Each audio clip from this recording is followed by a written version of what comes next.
नमस्कार। मुई गछ के नहीं गोटे सुंदर कविताटे लिखीचे। कवितार शीर्षक है गछटिए मु गछटिए। गछटिए मु गछटिए सारा जगत को खाद्य दिए। गछटिए मु गछटिए सारा जगत को खाद्य दिए।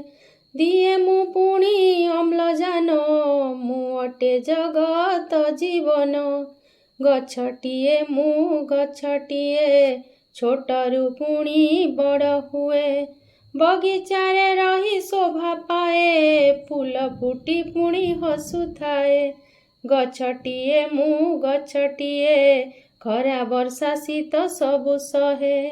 मु बेसी जंगल रे रुहे जीव जंतु को मु बास दिए।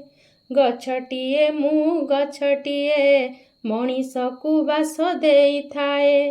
ता साथे पुणी वस्त्र दिए सभी को औषध मु जोगाए।